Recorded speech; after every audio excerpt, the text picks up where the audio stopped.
Man, it's tough out here.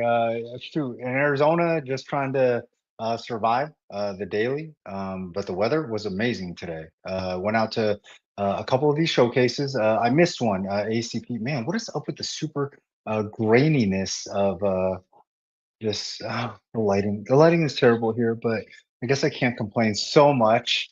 Um, I'm just glad that I made it, and the internet isn't super shoddy like the Spectrum internet in California. So I'm grateful for Cox Communications and the amazing fiber optic network that they provide to my parents. So other than that, I've been out to these showcases and I got trolled in public, I guess, by kids, athletes, parents, some coaches about last week. Didn't show enough love to the showcases that were going on. Yes, it is a big deal. Lots of colleges in town. It's a bigger deal than the Knicks absolutely cooking the Celtics right now.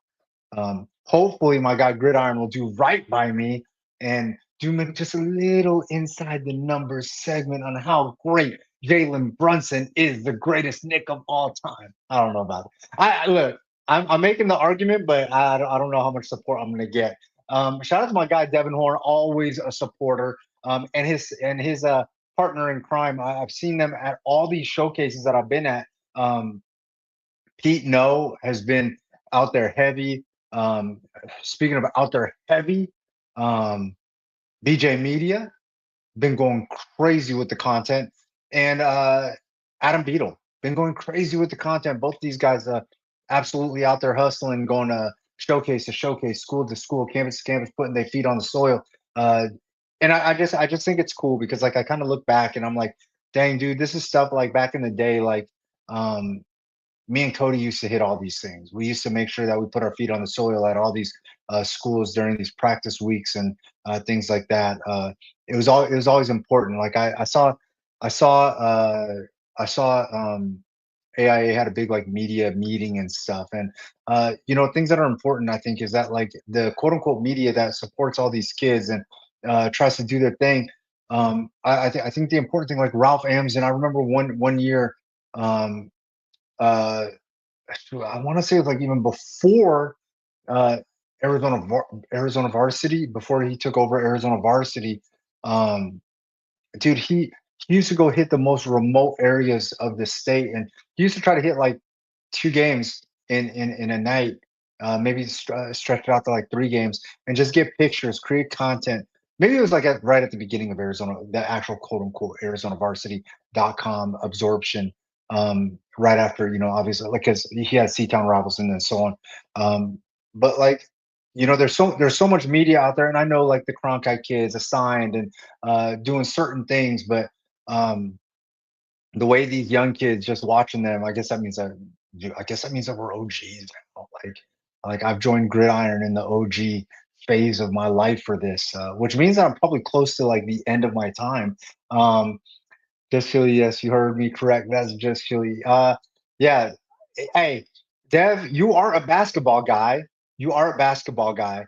But you're really trying to do your part in the football world, and we love you for that.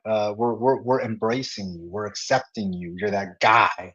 Um, hey, now I got Beetle roasting me.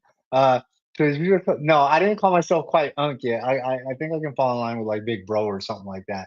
But no, man, like dude, I remember me and Cody, like we went all the way out to the west side, and we found out like, we was just starting to get the reports and like check our phones and stuff and what was going on the east side. And we heard about like Deshane James injury, and he was at a gas station pumping gas, and we're eating like, I think it was like QT, and we're eating like um those uh those things on the rollers that were out. They were absolutely amazing, but that's how we were grinding. And Cody drove. I would throw down for gas and food and things like that. Um, Ate endless QT, Wendy's, things like that. Good old days, kind of. But no, man. Listen, my point is like I know the AIA had like a meeting about like media and stuff like that, and credentialing and the process. And um, all that stuff. And I just see some of these kids working so hard out there and doing it doing it for the kids and not just for the clout. Listen, I'll always call people out for harvesting clicks and clout chasing and things like that. And that's not what these guys are doing. And it just kind of like took me back to a time where, like, we were all trying to do the same thing. And it's just been cool to see. So anyways, there's that and I'm super proud of everybody getting their work done and making that thing work. So BJ Media going to be one of the official videographer guy companies, media companies for Flight Club. I'm going to be blessed to have Adam Beadle in some capacity, whether it's live broadcasting or live streaming um, or just finding a way to get him a microphone and a camera to do something, cover these games vlog style or whatever. Um, but yeah, man, it's just been surreal being at all these showcases. I mean, holy smokes! Like, I've been at these like camps, these Under Armour camps, these rivals camps, these Elite 11, all 22s, seeing some of the best kids in the country. And like, our guys can go. Our guys are competing. I just saw Donovan Dixon, Trey Peck out of position, um, competing at Under Armour. And our guys are special out here. So just make sure that when you guys get a chance, make sure that you guys show that love and do right by them. Hopefully, these college coaches are doing the same. Hopefully, these college coaches are doing the same. I've seen a ton of them out here. San Diego State, my guy, Coach McGorsick. I've seen Lake Forest, super heavy in these streets, like the new Hummer. Who else has been out here? ASU. I seen Coach Regal and Coach Aguano doing their thing. Um, hey, Colin Campbell looks fantastic.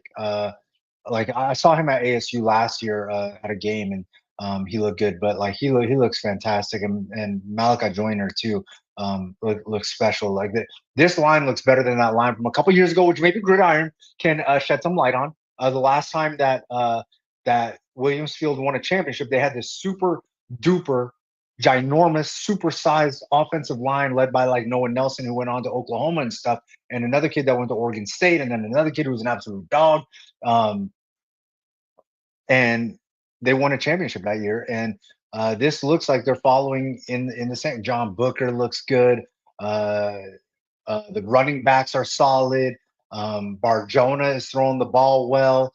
Defensively, they're going to be studs. Coach Campbell's going to make all the right play calls. Like, so everything's kind of lining up, and everything looks like it's going to, work out very, very well for them. They're going to be competing high level. Also got to see Chandler.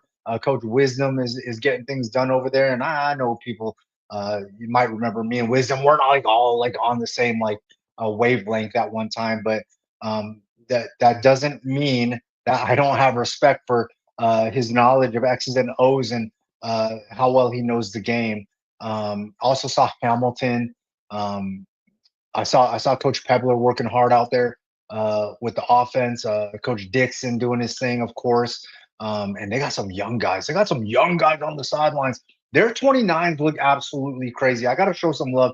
Um, Gotta show some love to some 29s. Get familiar. They got a kid. I think he's gonna be a tight end. Grant Zemla looks like he's gonna be an absolute problem. And then Prime, my man Preston de Graffenried. I think he's cousins of buddy that won de Graffenried that won the first big man competition MVP at Flight Club. But they got this athlete. They call him Prime. I think they call him Prime. Preston, absolute dude. And then there's a couple kids out there, but they're not quite sure if they're for sure over there. So I'm gonna let that simmer. Kingston Spivey looking like he got the best feet in the world out there. I got to show him some love. Love what he's doing. I think it was Bo Jandro committed officially to was it, I think it was Oklahoma or something like that. Find out a little bit later because I'm sure Gridiron's going to correct me. But I do got a special guest lined up, and I got to get through the one and only. You already know. Inside the number segment coming up in a second here. Gridiron Arizona own segment doing his thing. Live from Arizona though. Your boy Chili. I'm going to bring back my guy Gridiron, and you know the deal. We're going to break down some of the first week showcases. So stop it. But listen, I didn't go out to all of them, and I could only kind of go through people that I talk to and things like that. So don't kill me and Gridiron. Gridiron, I don't know if he secretly goes out to these things or not, but look, we're gonna show love to these showcases because y'all was mad hating on your boys for not. So I'm trying to get out to as many as possible while I'm here this week. And then, anyways, give me like 10 seconds. My guy Gridiron going to come back and we're going to talk about what's popping showcase season. And he's going to show some love to my Knicks at some point because he's not showing no love to his sons.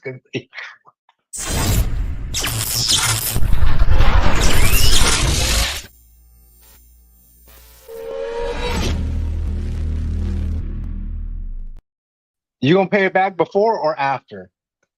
We can talk about the Knicks now. Yo, Jalen Brunson is absolutely amazing right now. There is no better player in the fourth quarter. There's no other player right now in today's game that I would rather have in the fourth quarter for the last 12 minutes than Jalen Brunson. There has been no better player in the fourth quarter of an NBA playoff postseason in the last 28 years since they've been keeping this stat than Jalen Brunson. Again, 10 games. 10 games he's a monster. Played. And what are they? They're 7-3. 102 points for Jalen Brunson. So that's 10.2 points per fourth quarter. Surpassed Kobe Bryant and Steph Curry, who are the only other two guys in the top five. Kobe doing it 3 times. Yeah, I mean, they had that game won last night, even before the injury to Oh my God, so unfortunate. Yeah, I wasn't wishing for that in any way. Like I was hoping, like I saw him go down and it looked bad, but I was still hoping, like, even though it might be to the detriment of my Knicks, I was still hoping that he would be able to come back, and that's definitely not happening. Yeah, he had surgery today for the torn Achilles. Will probably miss a good portion, if not all, of next season. That's crazy. That's absolute. That's in absolutely a game in which he scored 42 points. Yeah, he was killing it, dude. Yeah. He was killing it. He was absolutely. But now it makes those 2 games where the Celtics blew the 20-point lead at home, and the Knicks, battled back and then pulled them out. It makes those 2 loom even larger because now that's the difference in the series is games 1 and 2, and here the Knicks are, with this 3-1 lead. Hey, look, man, even though it's my Knicks and I know that Gridiron's not really a fan, I still know that Gridiron at least has a favorite Knick. That would probably be Mikal Bridges, I'm guessing, even though I would think that it would be Jalen Brunson. He had himself a good fourth quarter last night, as well as he has a couple other appearances in the playoffs too. Man, hey, it's been absolutely. Indiana did finish off Cleveland tonight too, so no surprise. Halliburton really. Something changed. He got hot in this game, yeah. Something changed. Halliburton is something changed. I don't know what it was. Point game earlier in this series too. They were talking real bad about him, and then all of a sudden he just was calling him overrated and all that. Crazy. Yeah. I know crazy. He threes in the first half tonight. I don't know what he finished with.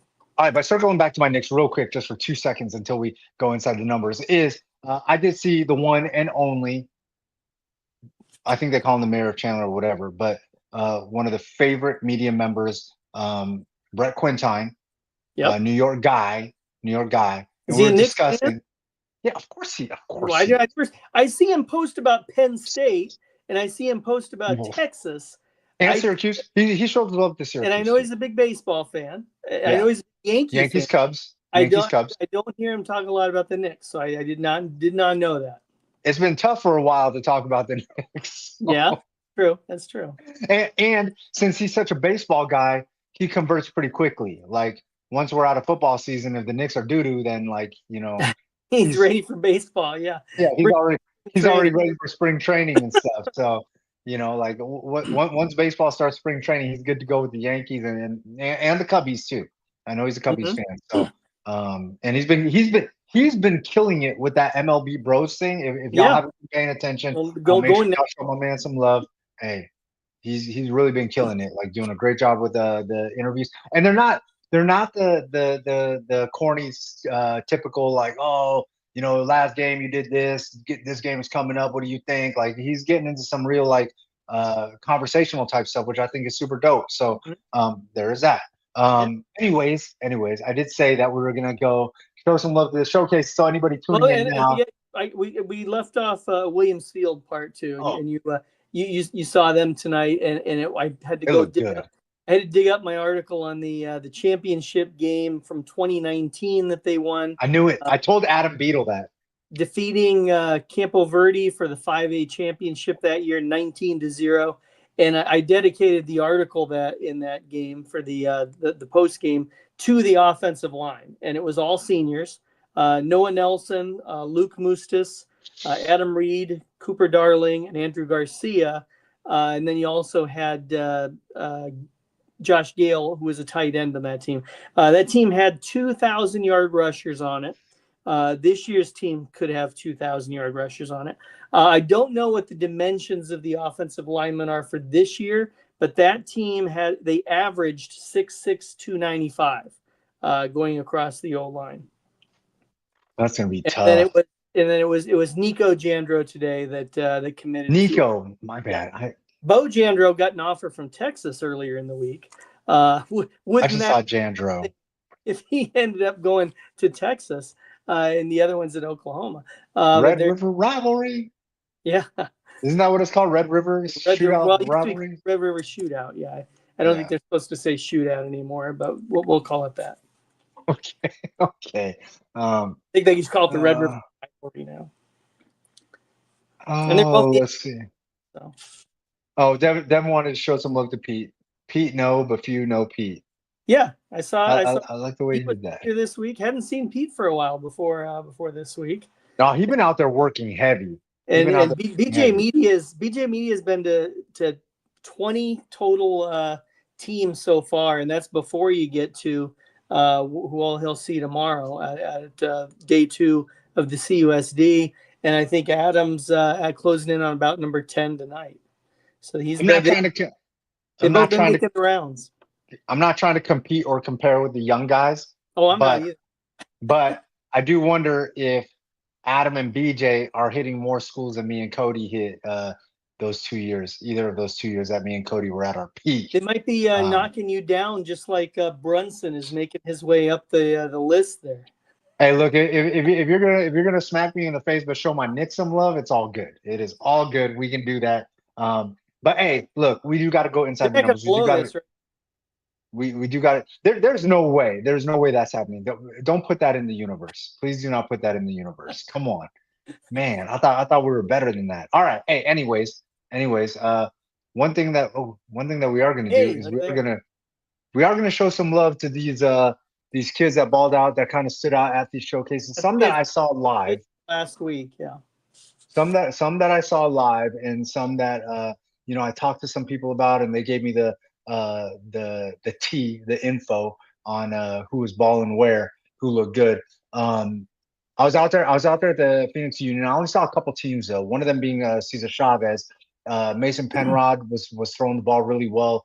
Man, Coach Hovick looks like he's got a special squad over there right now. Max Miles looked like a dude catching the ball, making plays. Mekhi Hodge, they had a super talented athlete. Mekhi Hodge can play some offense, can play some defense. I saw him at Under Armour camp, just like I saw Max Miles. They got some running backs over there that are dudes. Got some big fellas in the trenches. They got some DBs. This is going to be one of the better Chavez teams that we've seen over the years. They were a 7-win team last year. Yes, and I'm telling you, they could be on the cusp of maybe trying to push for 8, which I wonder if that would push them into the open conversation or whatever. I know that there's like changes being made all the time to that situation. Another kid that looked good, quarterback Eli Manzanares from North. He was throwing the ball really, really well out there. Good, consistent mechanics. They had a receiver over there, number 11. I cannot remember his name. I want to say it was like I want to say his last name started with a B, but volleyball player, super athletic. Just couldn't remember the name off the top of my head. A kid that me and you talked about. Got to watch him move a little bit. Angel Neria from Oh yeah. Camelback. A super talented kid, man. Throws the ball a lot better than I thought. That's what actually caught my eye, was that he was throwing the ball a lot better than I imagined that he would. Moving to the Mesa Showcase, which was broadcasted by Sports 360 AZ. And I'm wondering, you can probably replay that Cody was broadcast on somewhere. that too. Yeah, you can probably replay that somewhere and get a little bit more insight. But Joe Haney was fantastic for Mesa. That's what everybody was telling me.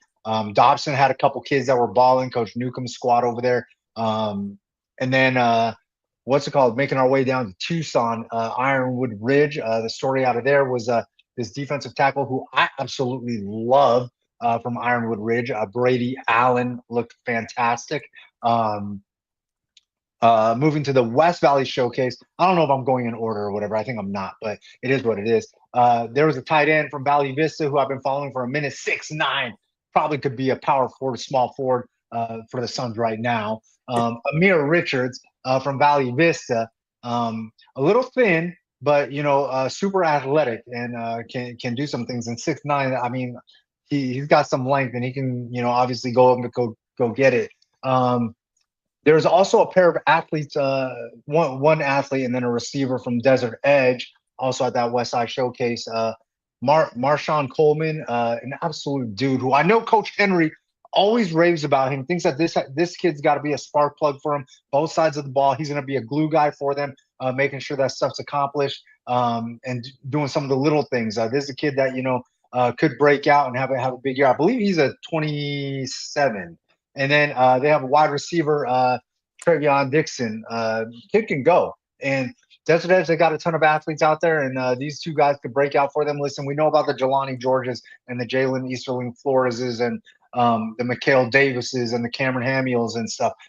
These are some of the guys that are going to make sure that those guys are able to execute all the things that they got to do, and the Blake Roscops. I'm not a hater. Yeah, the deep team. And the Byrons, they're running back, super talented. Jelani Miller. I could go on and on. They got like 43 Division I athletes over there. So this is just two more of them that I think could play themselves into those situations, given the opportunity, stay healthy, all that good stuff. There was a charter showcase where this kid turned some heads. This kid from Santan Charter, tight end Henry Tauscher. Kid's absolutely special. Got great hands. About 6'3", 6'4", I think, and looks solid. Looks like he could be a dude for them. And Coach Cartwright doing an absolutely amazing job over there. And then a kid that I saw last year, I'm absolutely going to destroy his last name. So Gridiron, feel free to correct me. This defensive back, Timmy Kinoyo Yeno. This defensive back I saw last year moves his feet really well and does a good job staying with his receivers. I'll let you take a shot at it if you want. Hey, Ben Franklin has a pair of dudes that need to be talked about. One of them being Talon Spear. This kid, wide receiver, got a good looking frame. Looks like he could do some things. Probably played FCS Division I level football. And he's been making some plays last year. Can do a whole bunch of things. And then another kid, defensive back Ty Sather, super high IQ, and Coach Norris absolutely loves him. This kid actually, I think he started his career playing quarterback and stuff over there. So, he's transitioned, playing some DB. I'm sure that playing quarterback helped him out with that. So, look, hey, inside the numbers, this is the week one AZ Showcases kind of recap. Gridiron, I'm going to take a little breath, and I'm going to let you pick out a few of your favorites because, that's what you do. You pick out your favorites, and then I'm going to let you talk about them, go inside the numbers, and spill. First, I got to ask: was the North receiver Gabriel Bowie? No, that was not his name. His last name. He was a volleyball player. He went about I want to say 6'2"-ish, maybe maybe a little bit over 6'1". Did he play last year? I want to say he did play last year. He did play last year. I want to say he did play last year. I didn't see anybody taller than. He's a tight end. They had Johnny Kalanji. I don't know if that's it. I think he was out there. He might have been on crutches though. Yeah, might have been. But anyway, I'll find out. We'll take a look at 4 guys from 4 different showcases last week. We'll start with the PXU from last Monday. We got Mason Penrod, the quarterback at Cesar Chavez. 6'3", 210. He's a 2027, has a 3.7 GPA. Last season had 1,347 passing yards, 13 TDs, also ran for 240 yards and 6 touchdowns. Champions, as we mentioned, they went 7-4, made the 6A playoffs. In a 52-7 win over Fairfax last year, he was 12 of 13 for 246 yards and had 3 TD passes. Just a rocket arm, and he can also run through defenders. Coach Chandler Hovick called Penrod the strongest guy in our program. So Wow. It's not often you hear that about your QB1 there. So he obviously just going to be a junior coming up. So two more years. We'll go look at the Mesa District 1 last Wednesday. We get Joe Haney from Mesa, defensive end linebacker, 6'4", 225, another 2027, has a 3.8 GPA. Last season, 46 tackles, 28 of those solo, 12 and a half tackles for loss, 3 sacks, had a fumble recovery and a forced fumble. The new head coach for the Jackrabbits, of course, Jeremy Hathcock. And you know, this could be a breakout team for 2025. They are strong on the lines, both sides of them. You know, and Haney could be playing a little bit of D line there also. He just has an unbelievable frame. He puts it to good use. Can play multiple positions. Has athleticism.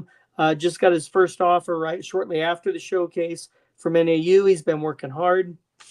We'll take it down to Tucson. Last Thursday, they had their showcase down there in southern Arizona. We'll look at Brady Allen, defensive tackle from Ironwood Ridge. 6'4", 300, another 2027, a 4-sport athlete. Football, baseball, wrestling, and then track, throwing the shot put and discus. Last season only played 5 games due to an injury. Had 18 tackles, a sack, and a fumble recovery. He is planning to go to the NAU Mega Camp in June. We talked about a few weeks ago there with Rashman. He's ready to get at it in the trenches. He worked hard to return after getting injured in week 2 last season. Came back, was named an honorable mention for the 5A Sonoran region. Started at left tackle and rotated in on the D line, so he could end up playing both ways for the Nighthawks there. Huge wingspan and a great pass blocker. And then finally, Amir Richards from Valley Vista, the wide receiver from the West Valley Showcase last Tuesday. 6'9", 215. He's a 2026, so he's going into his senior year. 3-sport athlete, football, basketball, and track, doing the triple jump and high jump. Obviously, it's 6'9". You know, they'll try to use him to take advantage of mismatches in height on 50-50 balls in the red zone. He did finish a triple jump, number 12 in the state meet, 43 foot, 5.5 last weekend. He could play edge rusher on defense for the Monsoon also, if they don't just use him on offense. His uncle is Brandon Browner, cornerback, who was a 2-time Super Bowl champion with both Seattle and New England. And of course, they have a new head coach over there at Valley Vista, Ryan DeRochers, who was an assistant at both Chandler and Liberty before coming to Valley Vista. One of the great football minds at 2 great football programs, and got to work under 2 great head football coaches. So I think that he's definitely ready. Valley Vista got a good situation. I know that they're definitely building, and they're building something. Coach Dave, I know Coach Vonnie Davis is over there really working hard, and he has high expectations for that defense too. So I think that this is a cool situation over there. And then a quick revisit on Cesar Chavez too. You were saying maybe 8 wins. These, we're not breaking down their schedule tonight, but these are just some of the opponents on their schedule for this season. They have a road game at Queen Creek. They have a road game up at Pinnacle. They have a road game at Hamilton, and they have Chandler at home among the teams on their schedule this season. So 8 wins would be something else. That's for sure. Hey, they look, man. I know Chandler's got a new regime over there, but they almost pulled off the shocker last year on the road versus Chandler. Week 1. Yes, they did. Yeah, when I was tweeting out the scores and updates, I had a bunch of people hit me up like, "Yo, dude, is this gonna happen? Are we gonna get a week 1 shocker?" So Look, this seems legit. Hey, one thing that I want to revisit with you real quick. It was a 27-18 game that was closer early in the fourth quarter. What's it called? You brought up Coach Hathcock and Mm-hmm. possibly breakout year over here at Mesa. I think Mesa was what, like 4-6 I or think they were something four, I last think they year. were I think they were 4-6 last season. Yeah. If he has a breakout year with them and takes them to the playoffs, Well, he just did that um, in Colorado. he just did that with Verado, who was a 3-win team, and he made them a 10-win playoff team, region champ. They went to the semifinals. And they were a region. Were they Yeah, the region champ? Mesa was Mesa. Yeah, yes, they were the region. Yeah, because they won the regular season game. Yeah, they were the region champs. Mesa did finish 4-6 last season, and then actually I take that back. Cactus, Verado, and Desert Edge all ended up in a three-way tie, and it went to Cactus based on the tie I went break, to Cactus. which Okay, was the team that was ranked highest in the final rankings. but they So all beat each other. yeah, they all lost to each other, right? They were all 4-1. So basically, they were co-champs, and they went 8-2 in the regular season, and then they won two playoff games, beating Notre Dame and Buena. So yeah, they had 10-win season. What he did at Desert Ridge, what he did in 1 year at Verado, and if he does what you're thinking over at Mesa, we really got to throw him in a conversation of, you know, without being at a quote unquote power school, like he might be the Yeah, because king of Desert Ridge rebuilding was by projects. He was might a get the Bob the school Builder award. yeah. Desert Ridge was a 5A team when he started over there, and the unique thing that he did over there was just transforming the offense to the personnel he had. I mean, he had teams that threw the ball like crazy, like you see now. He had teams that had three guys that would run the football, a quarterback and two backs. He had a team that would have one back that would get 30 carries, all different seasons, and just making the pieces work to whatever he had.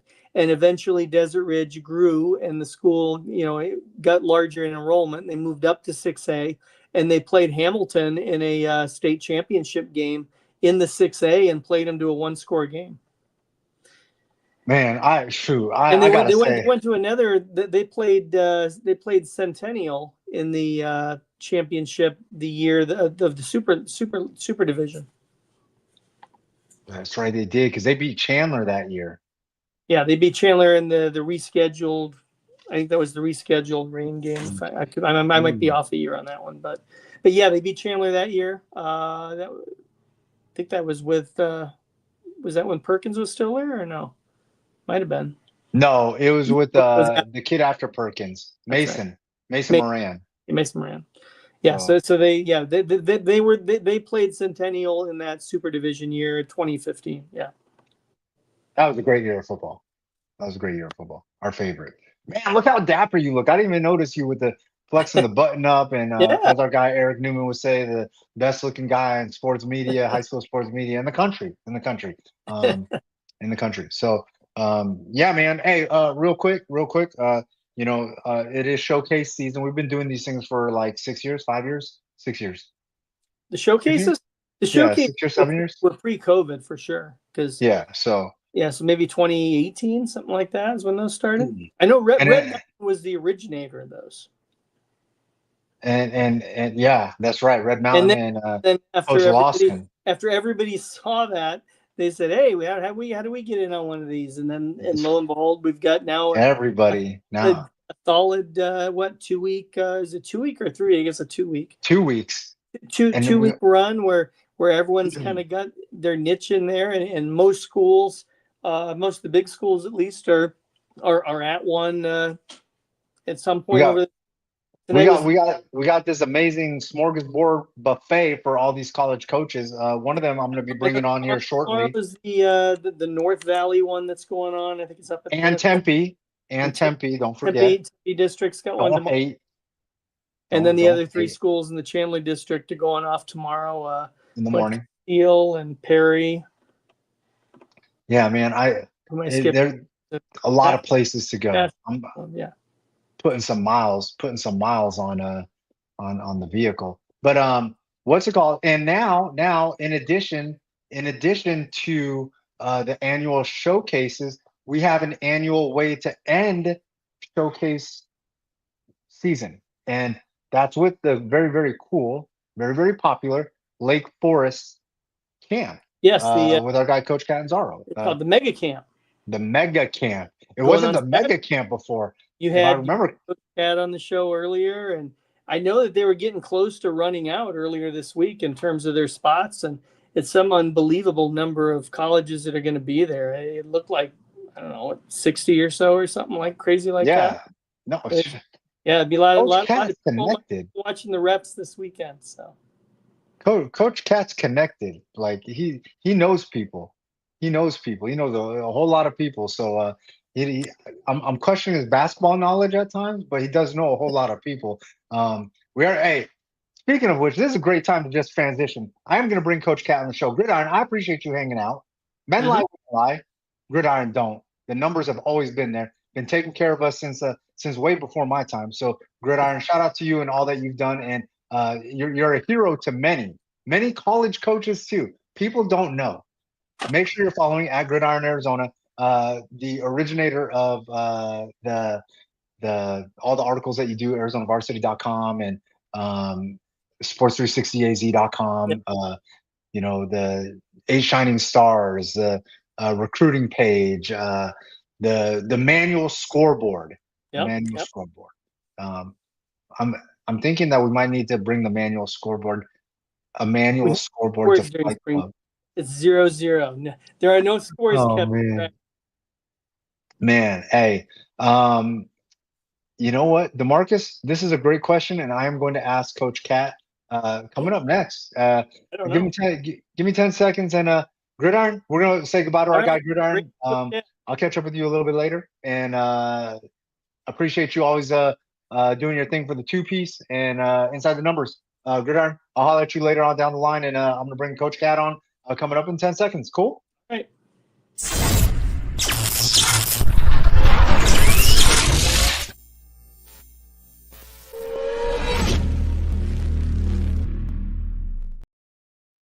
One of the ridiculously talented 2029 ball players trying to make his name early and right out the gate, we're just going to get before the introduction even.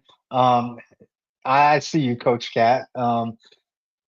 Demarcus Stinson wants to know, can eighth graders participate in the mega camp? These would be the 2029 kids.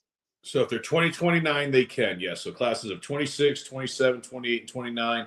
NCAA says that we have to have it open to those grades for the coaches to be allowed to participate. And so, yes, they are allowed to go there. They cannot participate in the recruiting fair, but they can participate in the camp. All right. So real quick, before we do introductions and stuff, let's talk about this thing. You've been doing this thing for a couple years now, and it's gotten ginormous. It is officially a mega camp because I remember some of the flyers, they didn't have mega on there. It was just camp. So yep. So you've done a great job building this. Once we got over 25 schools, we figured it was a mega camp at that point. So we've got about 35 colleges coming this week from all levels, Division I AA down to Division I see III. that.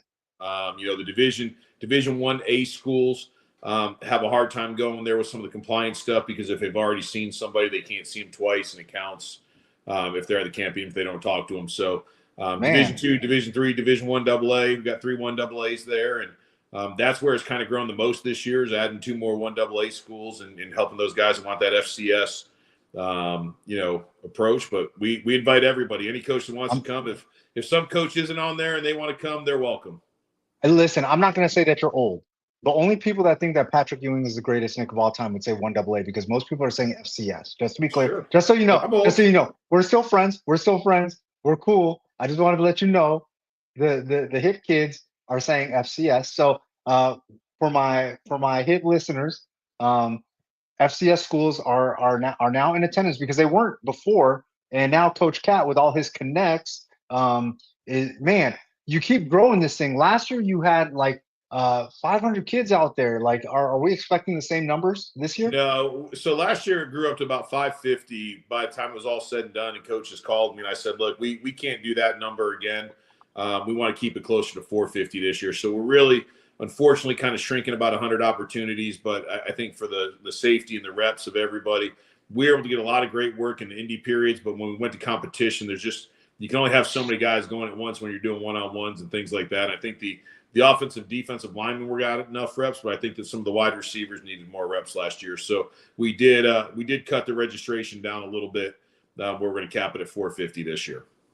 And this camp, you have college level coaches coaching, helping you out, run the drills, things like that. I know that you're going to have some of your Lake Forest ball players come out, probably help kind of monitor things like that, maybe go through some of the drills to explain some things, and go through the line so that people aren't like, losing attention, because we all know that it is so hard to pay attention if you're not actually doing the drill. Talk to me about this and the group that you're going to be bringing into coach. I know you have some of your own coaches involved, like Coach G. Yeah, we'll have our whole coaching staff down here. The rest of our guys flying on Friday. But one of the requirements that I make of the college coaches is that they have to coach periods. They have to coach the indie periods. They have to coach some of the challenge periods. They get a break during the competition periods because there's really no coaching up on one-on-ones at that point. But we bring them in. Ron Sowers from TBA Academy comes over and helps coach with the offensive line. One of the best. We might have a special guest defensive back coach, but I can't announce it until he confirms with me maybe tonight.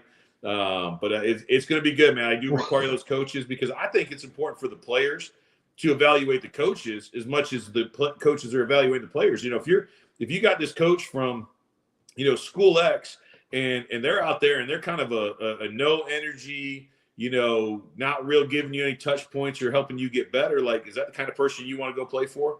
And so I want the players to have that chance to evaluate the coaches too. And so, I think we get great coaching from the coaches out there. They're all guys who, have been evaluated, are trusted guys. I mean, heck, we've got 6 schools from our conference here. So we're not the type of school that holds a camp and then hides all the stuff. We make sure that every coach gets every piece of information.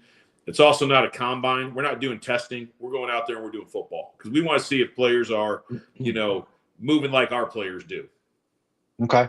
Hey, listen, let me tell you one of my favorite things about your camp, and especially recently. Last year was the first time I really saw it. You had a bunch of coaches from a bunch of different schools, not just Lake Forest, coaching these kids. Why do I think that's important? Because some of these other coaches at other schools might be recruiting these kids later on down the line, and these kids can actually see how coaches at that school are going to coach them up, love them up, treat them when they make mistakes or don't do things right. Versus like, you go to another mega camp and you might just see all of one coaching staff, or not even a coaching staff, but just players. And then you have the coaches in the background falling back, just kind of hanging out, doing the reunion tour. And that's not your camp. Your coaches are actually working. I see your coaches working harder than some of the players. They better be. That's why we pay them. Man, and players yet, so we got to get the coaches got to work. But I do think it's indicative of the programs, right? When you see these coaches out there, like we've got some good colleagues from other schools that we know are going to work hard. There's some coaches, Coach Matheson from River Falls is an example, or Coach Simpson or Coach Martinez from Simpson. Like those guys are going out there to coach because they enjoy that part and they want to see how guys handle coaching. They want to see guys do techniques that they're teaching and they know that's kind of the expectation. I mean, I'm going to feed them. I'm going to provide them, food and everything afterwards. And they got to get it there out there. And, you've been to the social hour afterwards. If they want to earn that, they got to go out there and earn it. And we make sure they get everything else. We handle the paperwork. But I think that it really gives players an opportunity to see guys who love ball. You're going to find out real quick if that coach loves ball or not. Facts. Hey, listen, the real, besides your limited basketball knowledge, I do want to talk about there are few coaches. You are definitely on the Mount Rushmore of recruiting Arizona.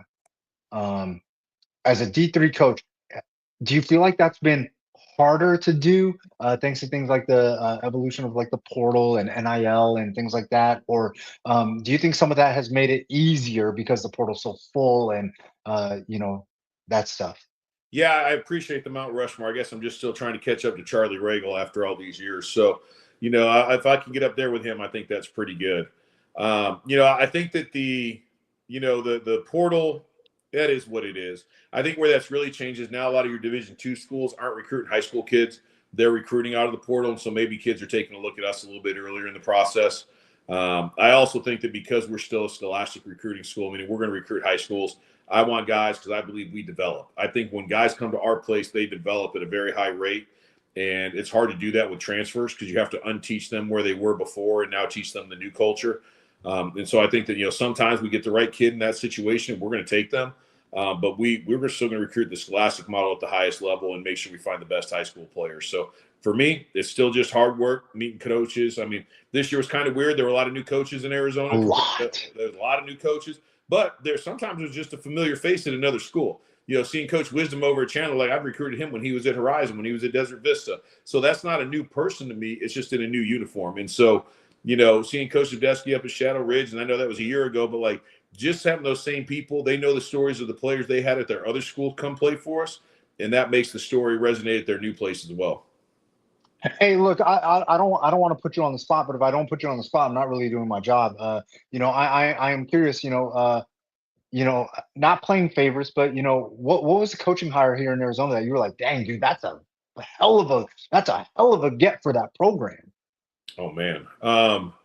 I thought you kind of mentioned one in the prelude. I was listening to you in Gridiron. Coach Hathcock going over to Mesa, going back to that side of the state. He had left to go to Blue Ridge, then came back to Verrado. And I think that's a guy that, that's my evil twin. I mean, he and I look a little bit alike. I mean, he's probably a little bit better looking, but I'm a little bit taller. And so, he knows I more think basketball. I think that's a guy who, genuinely cares about kids, really tries to mold them. We've been fortunate to coach some of his players up there. And you guys are talking, he turned Verrado around. He's been successful. So I think he's a good one. I was surprised. There was a bit of shock for me at a moment when, I'd just seen Coach Wisdom probably 2 weeks before the announcement down here was made that he was coming back to Arizona. Being up there in Nebraska, running a program that was, doing really, really well at Millard. They're crushing. They had some players up there too. So for him to come back, that was a surprise. But watching him reestablish that staff and stuff, he jumped right in both feet like he always does. So, I don't know that there was. I'm probably missing 5 or 6. Heck, you go out to Yuma Catholic with Coach Stallworth retiring and them kind of, setting up a big hire up there. So I think that there's a number of spots where you saw really good hirings. But everybody wants to come to Arizona, man. I mean, why do you think I spend 45 calendar days a year down here? I'm trying to stay as much time as I can down here without getting in trouble with my wife. Because you like that ATL wing. Well, I might have been there 3 times this week. Let's not get too wild there. Maybe they'll sponsor our game next year. How much Kool-Aid have you drank? Not Kool-Aid on a recruit, but how much Kool-Aid have you consumed here on this trip so far? You know me, man. I got a sweet tooth. I got the dang mashup Gatorades. Like I've definitely got a gallon in me at this point. So I've got a gallon, and I've mixed it up. So I can't, like, today was great. What's your favorite color? I mean, purple's good, blue's good, red's good. I've had all 3, so it's just a matter of they're like, oh, blue, oh, red. Well, if you combine blue and red, that makes purple. So you're kind of right down the same point. So, but they got all 3, so I'm drinking all 3. Oh man, hey, let's talk real quick. Just so the kids can get to know you a little bit. Let's talk about your love for the Knicks and stuff. And you think that Patrick Ewing is the greatest Knick of all time. Clyde Frazier, you're missing out on what's gone on lately and stuff. But I know you got some love for Jalen Brunson and the things that he's done. And regardless of if you love Ewing and Frazier, or whoever else that might be down the line, John Starks, there's no other Knick you'd rather have in the fourth quarter than Jalen Brunson. Let's talk about the Knicks real quick because they're hot. Growing up, going to the Garden, what was it for you? See, I'm a 90s kid, so it really started for me. My affinity for Patrick Ewing started out of hatred. So you got to remember that. I'm a Syracuse guy, born and raised, and so when it was Georgetown and Syracuse in the Big East back in the 80s, like we hated Ewing, right? Like there was no love for Ewing. But then when he became a Knick, all of a sudden, we had the guy that, all the controversy around the lottery pick, it had a quarter or cold or whatever it was, so they picked him. They got Ewing, and I'll tell you what, he was just the staple of the franchise for, I think we figured out 14, 15 years, averaging 20 and 10 every year. It was at a time where there were great big men in the NBA. And so, but watching what's going on right now with the Knicks, I wish we would have been able to keep DiVincenzo, but, we'll go with the Knick Cats that we got right now and try to keep running. I think they got a shot. Obviously sucks to see Jason Tatum get hurt out there, but I'm definitely a New York ball guy, but I tell you that, I mean, I hated Ewing before I loved Ewing. So like when you get on me, it's like, dude, you don't know the birth. The birth of it was hatred. It turned into love. Hey, coaches, one thing that you guys always got to do is you got to be able to take like some sort of constructive criticism and things like that. What's one thing that you feel like as coach that you could do better, like whether it's in recruiting or coaching or whatever, like what's one thing that you're trying to work on as you move forward with your Lake Forest program, even though you are coach of the year? Yeah, well, I mean, I think part of it is, I've been here for 20 years, right? And so I think that the number one thing that I have to remember is that new people that come into our program don't know some of the whys. And so as a head coach, you get in that situation where you just start telling people and they start following orders, but they're not bought in because they don't know why you're doing it that way. And they don't always ask the question because you're the head coach. So I think sometimes when you can explain that, hey, the reason we spend this much time in Arizona is because this, 15 years ago, we decided on this, 10 years ago, we decided on this. It's now turned into this. Or, hey, we run this style of offense because X, Y, and Z. And I think that sometimes me giving the why and not just moving on as a head coach because that's what we do, I think that's the area I want to improve upon the most. Make sure guys understand it so their buy-in can be full instead of just following blindly. Because if all my assistant coaches understand the why or the players understand the why, it's a lot easier for them to spread the belief, and that's the right thing for us to be doing that way. Okay. Hey, listen, you recruited a kid out of Centennial many, many moons ago, AJ Jackson. He's definitely going to get an opportunity to go to the league. I think it's important for me to make sure that I mention that while I have you on the show because, kids always wonder, like, can I make it? Can I get an opportunity at the NFL from the D3 level? The answer is actually yes. There have been players from the D3 level that have made it to the NFL. AJ Jackson is a kid that is going to get an opportunity at some point, I believe, whether it's through the CFL, the UFL, or whatever, he is going to get an opportunity to play pro ball at the highest level. You know, does it ever have to become like a selling point for you, like while you're recruiting? Yeah, I mean, if a guy is of that motivation, that's what they want to do, right? Play pro ball. We are going to do everything we can to support that pathway. Now, if you're 5'6", 145 pounds, tell me you're playing in the NFL. We're going to have a talk. Like, I don't know what surgery we're going to go get, but we got some things we need to do, right? And so I think that for me, we have to be realists. But if you're willing to put the work in, we'll put you in front of people. And at the point that you get in front of people, I mean, we're a mile and a half down from the Bears facility, right? Like, it's easy. We got access to the Northwestern pro days that they do for the Chicagoland area. Like, we're going to get people in front. AJ had the fortune of having 2 in-person workouts, private workouts with NFL teams. He did the pro day at Northwestern and blew the lid off the supposition with a 10-10 standing broad and a 40-inch vert. I mean, he crushed it. And so, guys get those opportunities, but you got to put it on film. If you don't put it on film, it's just like the guys that want to be Division I football players. If you want to be a Division I football player, you better have the film that tells everybody you are a Division I football player. There's the same thing in college. You got to go someplace where you're going to play.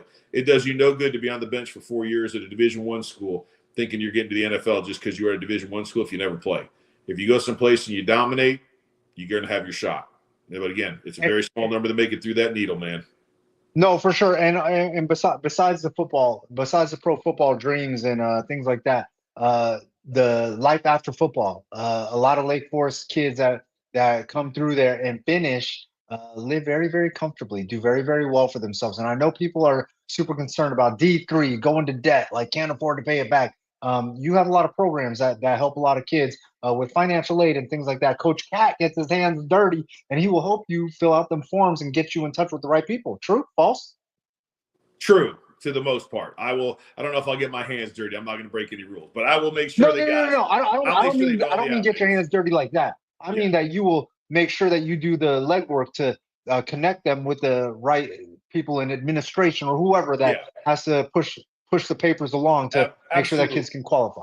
Absolutely. I think one of the things that we spend a lot of time on, and it probably helps more of our opponents than it does us, is that we spend times with the parents explaining that the FAFSA is not just for the federal Pell Grant. If you go to state school in Arizona, it's only for the federal money. It's not qualifying you for anything else. That many of the Division III institutions, they're going to have endowments that support scholarships and grant money. And there can be a pretty big difference between, the Pell Grant and an SAI, student aid index number of $30,000 that our private schools can actually attack and try to give you more aid for. So when we're asking for those financial aid forms, we're always doing to try to help the kids and get them to those spots. So whether it's the FAFSA, the CSS profile, whatever it might be, we feel like we're the experts on that. But sometimes we have to fight the stigma that it's not just for the Pell Grant, it's not just for student loans. There are things institutionally that we're trying to help with.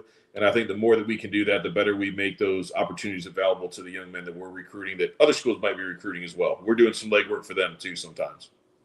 Hey, Coach, two things. We're going to talk about two things before I let you go. Because I know you're probably going to hit some leftover ATL wings in a minute, and I'm jealous. There's never leftovers, and never leftovers. Or take home or something. Hey, one, it is very, very important in the recruiting process to see the team of which you are possibly going to play for. Uniquely, you have created a situation here where people don't have to go to Chicago. Can you talk about that a little bit?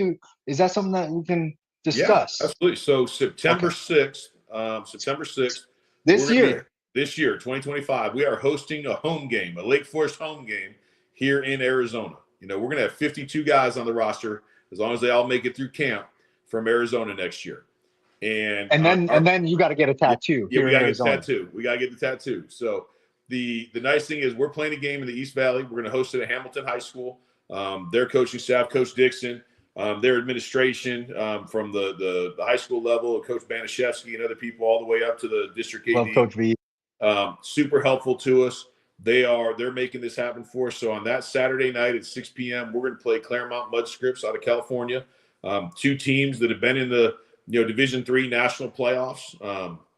Both teams that are graduating large senior classes of talent. So it'll be one of those games where we come out that first game. We're each going to get to play each other. They're down here at all the showcases just like we are. I know they got a couple guys from Brophy on the team and a couple other places. So, they'll have some Arizona cheerleaders for them too. And we're excited. It's going to be a showcase for the entire Chandler Unified School District. We're going to have, we're not going to bring bands and cheerleaders and stuff. We're going to use the local talent that are at the schools here. Let them be a showcase at a college game.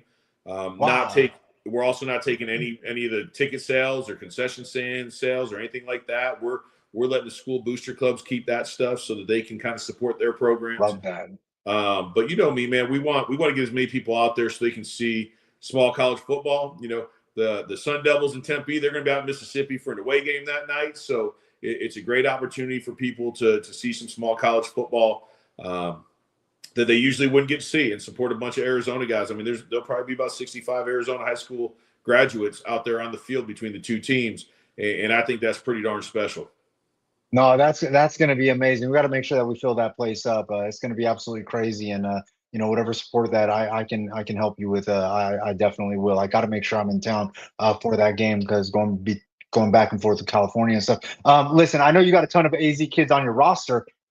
Are you worried about heat being a little bit of a factor? Because I know you got a lot of kids that aren't from AZ on your roster too. Yeah. So, that's going to be the challenge, right? We've got some guys that never played football in 100 degrees. It'll probably be 120 degrees that day.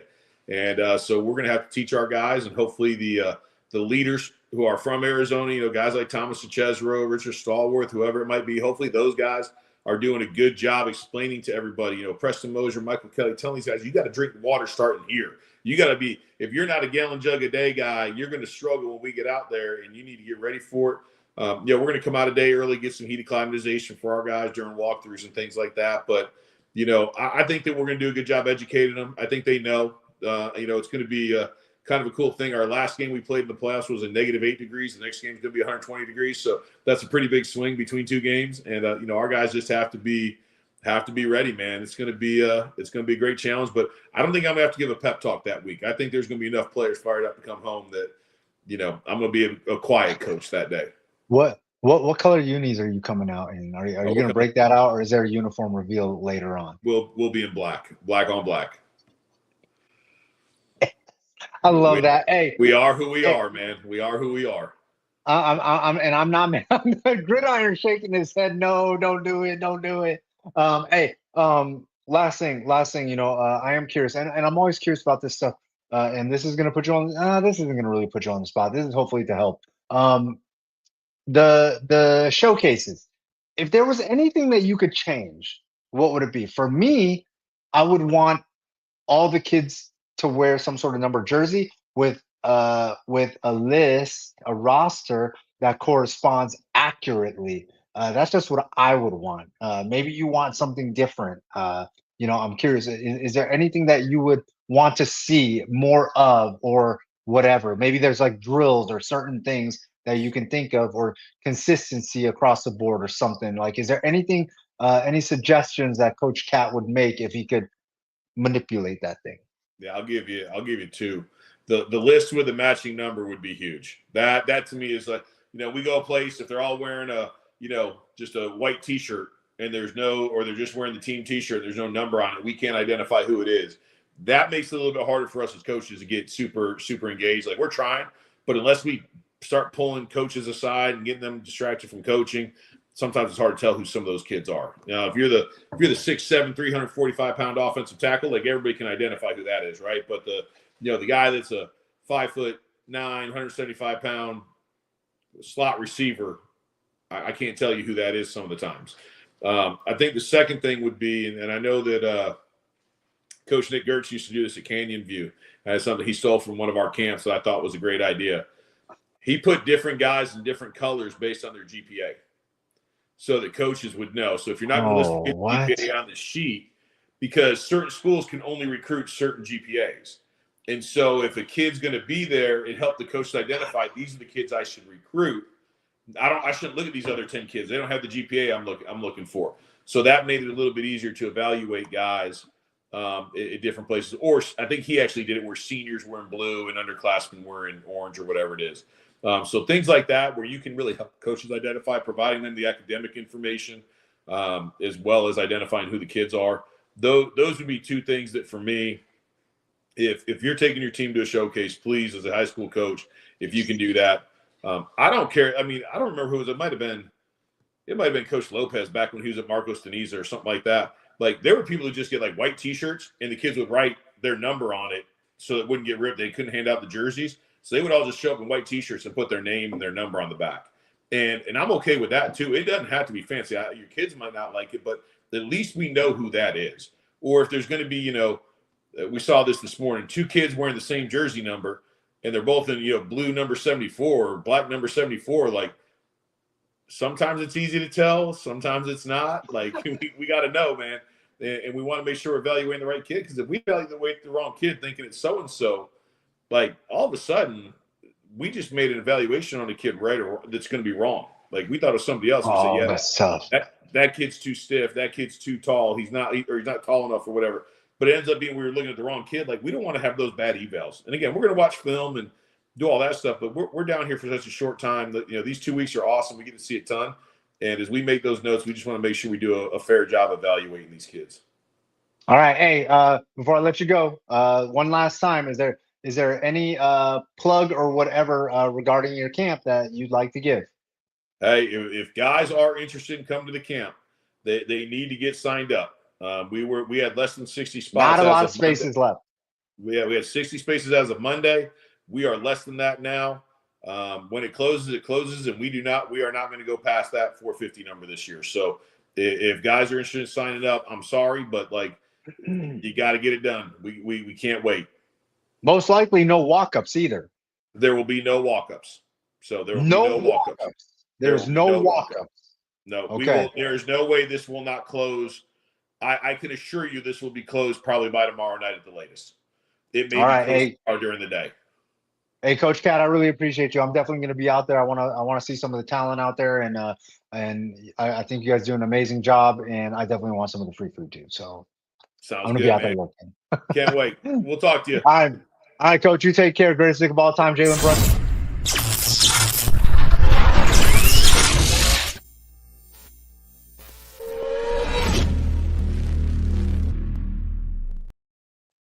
He knows the greatest thing of all time is Jalen Brunson. I'm kind of trolling a little bit, but what Jalen Brunson's been doing, and if he gets the Knicks to the championship, like, I think it's definitely got to be a discussion, because I don't know when the last time he was in a championship the Knicks was. But your boy Chili, I'm gonna make my way out of here. Definitely got to hit some of the showcases tomorrow. Got to be up early because Bash is at 7, Perry's at 9, and then Castile and then the Tempe showcases. I got to make it out to all these. So your boy Chili, I'm going to make my way out of here right now. I really appreciate everybody showing support, and even the haters, right? The trolls and all that, because everybody wants to claim that they know exactly what I got going on, what I'm doing, but I don't know if they do. But it's fun to play the game. Anyways, I'm out of here. Anything that y'all need, you know the deal. @JustChili, Instagram, Twitter, Snapchat. Forks up forever. Holler at your boy. Y'all know what it is.